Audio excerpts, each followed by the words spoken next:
PROD Anirule king. Alright then, Nodza power come again. KRZ Spakkoh. Get me no destination. Get to you feed this action. Chimfana che wachano se iwe Nodza wachano. Nodza atinyare. Kuzvitaura atinyare. Ndizvo zviripo atizvinyare. Panyika pacho atichagare. Saka atinyare. Kuzvitaura atinyare. Ndizvo zviripo atizvinyare. Panyika pacho atichagare.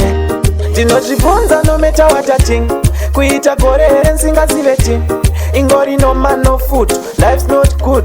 Kana zvakaoma tinorarira manhuchi. Shatora here rekutenga zvimafruits. Mwari taitirarame upenyu hwanhasi. Ndaneta kushanda zvekubhenda chasi. Kuvharura kungoitwa sejazi.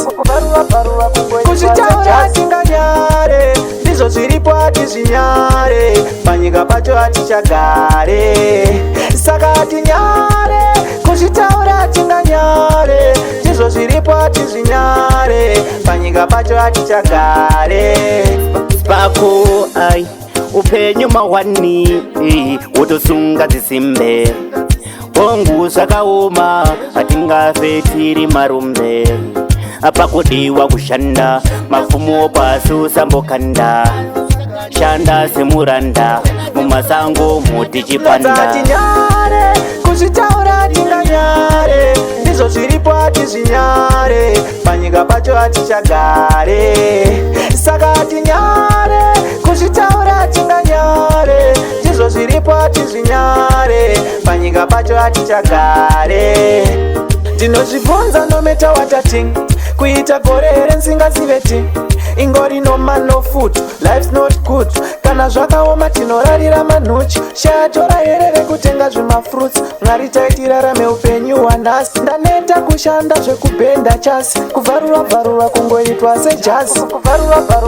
Kuzvitaura atinganyare. Ndizvo zviripo atizvinyare. Panyika pacho atichagare. Saka atinyare. Kuzvitaura atinganyare. Ndizvo zviripo atizvinyare. Panyika pacho atichagare.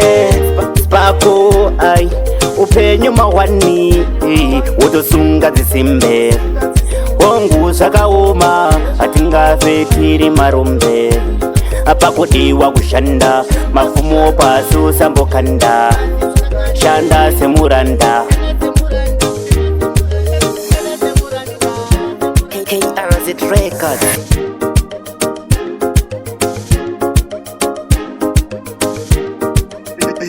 PROD